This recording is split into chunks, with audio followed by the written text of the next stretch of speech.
राधे राधे मित्रों, आप सबका बहुत बहुत स्वागत है। आप सब गौ माता के गुणों के बारे में, विशेषताओं के बारे में तो भली भांति परिचित होंगे।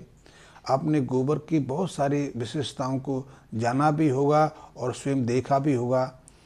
पहले कुछ साल पहले तक तो हमारे घरों में गाय का विशेष उपयोग होता था। गाय के जो प्रोडक्ट थे उनको विशेष तरीके से उपयोग में लाया जाता था।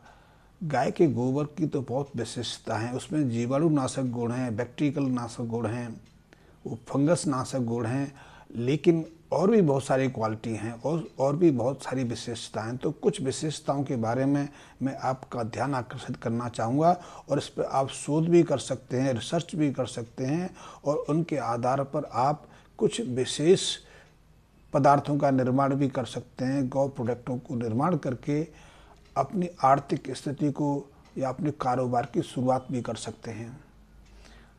जो गोबर होता है उससे कंडे बनाए जाते हैं। पहले लीपने पोतने का भी काम होता था, खाद बनाने का भी काम होता था।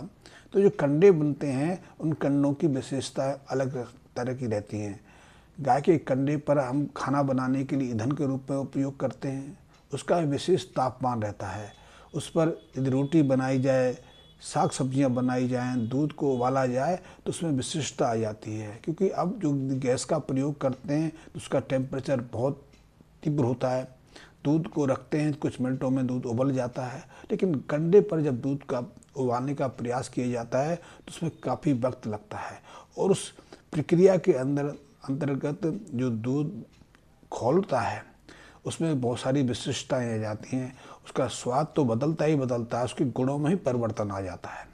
उससे दूध का जो फैट है, जो वसा है, वो उपयोगी और औषधि तत्वों से संपन्न हो जाता है। लेकिन मैं आपको ये भी विशेषता बताने वाला नहीं है, मैं इस गोबर की एक अलग विशेषता बताने वाला हूँ। और वो विशेषता है कि जब गोबर का हम कंडा बनाते हैं और उस कंडे को ईंधन के रूप में प्रयोग करते हैं तो उससे राख बनती है। उस राख में भी बहुत विशिष्टताएं रहती हैं और इनका उपयोग हमारे पूर्वज भी करते थे और हम भी स्वयं भी कर सकते हैं। उस राख के अंदर भी अद्भुत कई तरह के जीवाणु नाशक, कीटाणु नाशक, फंगस नाशक और वायरल नाशक गुण रहते हैं। सबसे बड़ी चीज़ तो है उसमें दुर्गंध नाशक गुण है और ये बात तो हमारे पूर्वजों को भी मालूम थी। आज तो हम यदि दुर्गंध को मिटाने के लिए मलमूत्र आदि पर उस गंध को समाप्त करने के लिए कली चूना का छिड़काव करते हैं, भुरकते हैं। लेकिन आज से कुछ वर्ष पहले हम इन चीज़ों पर राख भुरकते थे और राख को भुरकते ही तो तत्क्षण उसकी दुर्गंध समाप्त हो जाती थी। फिर उसमें दुर्गंध नहीं आती थी और कुछ घंटे के बाद या फिर एक दिन का बात करें तो उस मल का रूपांतरण खाद के रूप में हो जाता था, वो मल ही समाप्त हो जाता था। ये विशेषता गाय के गोबर के तैयार राख में है। वैसे राख का प्रयोग तो हम बर्तन साफ करने के लिए भी करते थे और उसमें भी विशेषता है। बर्तन साफ करने के अलावा हम राख से अपने हाथ साफ करते थे।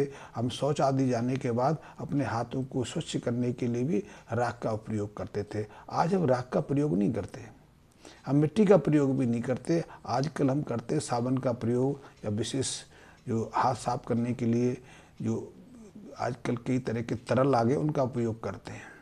हो सकता है आधुनिक मनुष्य के लिए एक अच्छी उपलब्धि हो, लेकिन यथार्थ में देखा जाए तो ऐसा करके हम विष फैला रहे हैं, हम वातावरण को प्रदूषित कर रहे हैं। क्योंकि जो साबुन, जो लिक्विड हम प्रयोग करते हैं, आखिर वो भी तो तीव्र जहरीले रसायनों से निर्मित होते हैं और जब आप हाथों को बार बार साफ करते हैं, धोते हैं, तो वो विष पानी के साथ जल स्रोत में चला जाता है।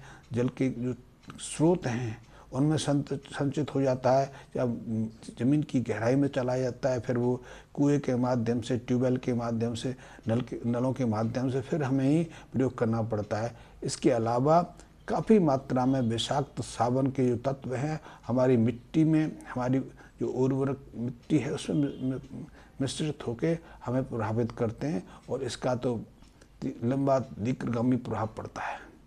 और ऐसा हम नहीं करते, पूरी दुनिया में देखा जाए तो हर रोज़ हजारों टन साबुन का प्रयोग हाथ साफ करने के लिक्विड के रूप में ऐसे रसायनों का प्रयोग हो रहा है। इस विषाक्तता से, इस क्योंकि विषाक्तता जो फैल रही है, उससे पॉल्यूशन जो फैल रहा है, उससे क्लाइमेट में भी वेरिएशन आ रहा है। क्लाइमेटिक वेरिएशन को लेकर पूरा दुनिया परेशान है। लेकिन हम छोटी छोटी बात करके, छोटे छोटे प्रयोग करके उस क्लाइमेटिक वेरिएशन की प्रक्रिया को धीमा कर सकते हैं। और इसके लिए हम यदि सावन का को रिप्लेस करके राख का विशेष रूप से प्रयोग करने लगें तो उसका हमें कई तरह के लाभ मिल सकते हैं। पहला मैंने बताया कि दुर्गंध नाशन के लिए, यदि दुर्गंध आती है तो उसके नाश के लिए राख को भर के काम कर सकते हैं। हाथ साफ करने के लिए कर सकते हैं, बर्तन आदि साफ करने के लिए कर सकते हैं। और पहले ज़माने में तो राख का प्रयोग और कई रूप से होता था, नहाने के लिए भी इसका प्रयोग किया जाता था। तो क्योंकि राख में विशेष जीवाणुनाशक तत्व गुण हैं, उसके माध्यम से कई तरह के कीट पतंगे समाप्त हो जाते हैं। हमारी स्किन के ऊपर, हमारी त्वचा पर यदि कोई फंगस रूप हो गया है, जैसे कि किसी को एक्जिमा हो जाता है, कई लोगों को सोराइसिस हो जाता है, कई लोगों को तीव्र खुजली बनी रहती है, या फिर किसी तरह के फोड़े फुंसी शरीर त्वचा पे होते रहते हैं जिनके कारण दाग धब्बे उभर आते हैं, या फिर सिर में वो तीव्र डैंड्रफ हो जाता है।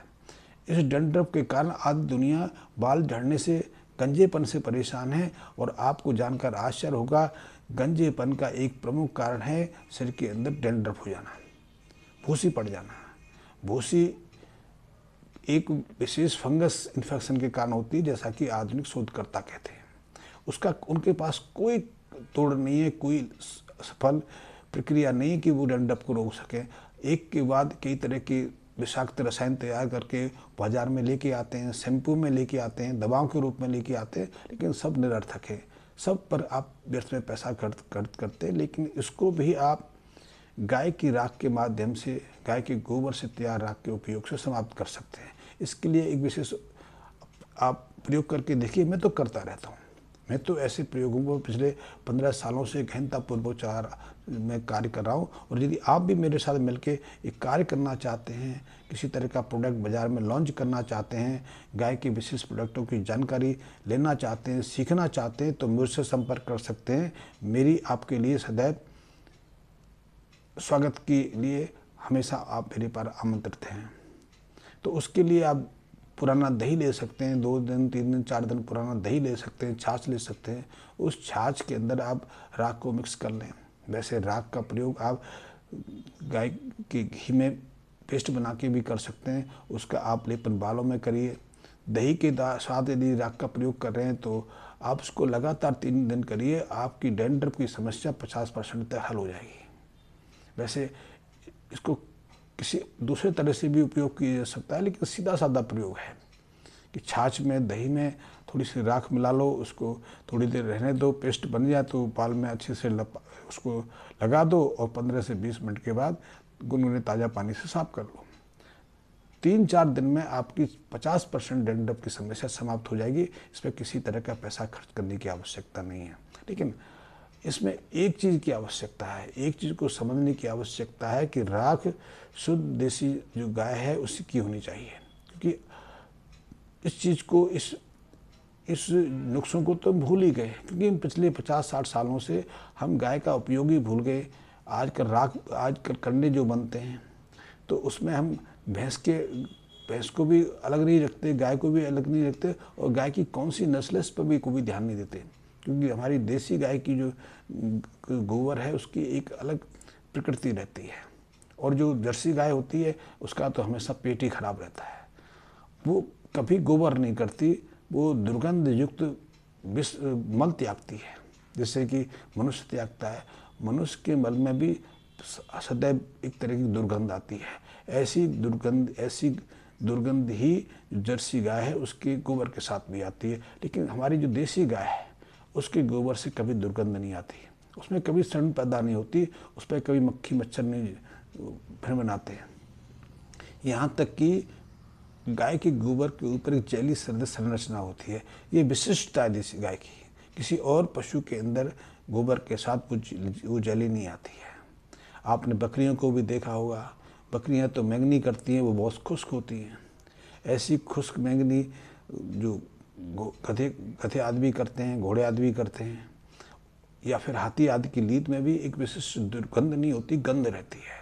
लेकिन गाय के गोबर में तो एक विशिष्ट सुगंध रहती है, उसमें सड़न नहीं आती। इसलिए यदि कहीं गोबर पड़ भी जाए तो उसमें 4 दिन 6 दिन के बाद भी किसी तरह के आप कीटाणु नहीं देखोगे, किसी तरह की मक्खी मच्छर या किसी तरह के कीटाणु को वहाँ भटकते नहीं देखोगे।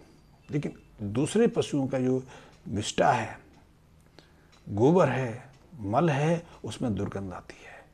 तो आपको यदि बालों में लगाने के लिए लेना है या विशेष प्रयोग के लिए लेना है तो शुद्ध देसी गाय का लेना चाहिए। इसकी विशिष्टता देख के आप आश्चर्यचकित हो जाएंगे। इसमें दुर्गंध नाशक है। दुर्गंध नाशना तो आज एक बहुत बड़ी समस्या बन गई है, क्योंकि पूरे किसी भी शहर में चले जाइए, आप भारत की बात छोड़ो, आप यूरोप चले जाइए, अमेरिका जैसे विकसित देशों में चले जाइए, वहाँ भी जब सीवरेज यहाँ से बहता है, यहाँ से सीवरेज की पाइपें निकलती हैं, वहाँ से एक विशेष दुर्गंध आती रहती है। आजकल शौचालय हो गए, शौचालयों में गंध को मिटाने के लिए कई चीज़ें उपयोग में लाई जाती हैं, कई तरह के ऑर्डर्स जो खुशबू फैलाने वाले चीज़ें अप्लाई की जाती हैं। लेकिन उस दुर्गंध से मुक्ति पाने के लिए भी गाय के गोबर और गाय के राख का विशेष रूप से प्रयोग किया जा सकता है। हमारे यहाँ शौचालय बहुत तेज़ी से बढ़ रहे हैं, घरों में बहुत ऐसे शौचालय बन रहे हैं या सीवरेज सिस्टम नहीं है, तो शौचालय का जो मल है नीचे कुएं में जाता है, वहाँ कई तरह के डिकम्पोजर यूज होते हैं, लेकिन उससे विशेष गंध आ जाती है, आसपास का माहौल गंद युक्त बन जाता है।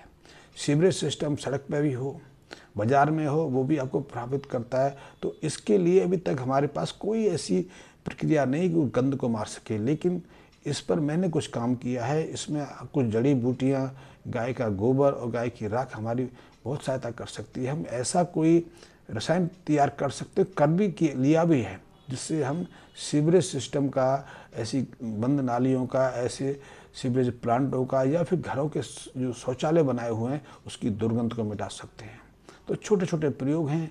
गाय के गोबर में, गाय के गोबर से तैयार कंडों के राख में बहुत विशिष्ट क्षमता है। इसको भड़कने से आप यदि फसलों पर भड़केंगे, साग सब्जियों पर भड़केंगे, फलों के पेड़ों पर भड़केंगे, तो वो भी कई तरह के कीटाणुओं के संक्रमण से बच जाते हैं, कई तरह के फंगस वायरस से अपने को बचा लेते हैं। क्योंकि ये भी एक बड़ी समस्या है, क्योंकि हम जितने फल, जितनी साग सब्जियाँ तैयार करते हैं उसमें 30 से 40% साग सब्जियाँ, फल ट्रांसपोर्टेशन में तोड़ने से भंडारण करने तक समाप्त हो जाती हैं या ग्राहक तक पहुँचते पहुँचते खराब हो जाती हैं। उनको बचाने का भी विशेष प्रयास चल रहा है। उसको बचाने के लिए कई तरह के उपयोग भी लाए जाते हैं। कभी ऐसे फलों पर आप वैक्स का मालिश कर देते हो, कई केमिकल लगा देते हैं, कई DDT जैसे रसायनों का लेपन भी किया जाता है, लेकिन फिर भी वो ज़्यादा कारगर नहीं है। कारगर तो जितने हैं उससे ज़्यादा वो विषाक्त बन जाते हैं, खाने वाले को नुकसान करते हैं, खाने वालों को कई तरह की बीमारियाँ पैदा कर देते हैं। इसीलिए कई तरह की बीमारियाँ हो रही हैं, क्योंकि जितना जहरीला विष हमारे अंदर जाएगा उतना दुष्प्रभाव भी हमें झेलना पड़ेगा। यदि वो रसायन जीवाणु को नष्ट कर सकते हैं, कीट पतंगों को नष्ट कर सकते हैं, तो उसका कुछ ना कुछ प्रभाव तो हमें झेलना पड़ेगा।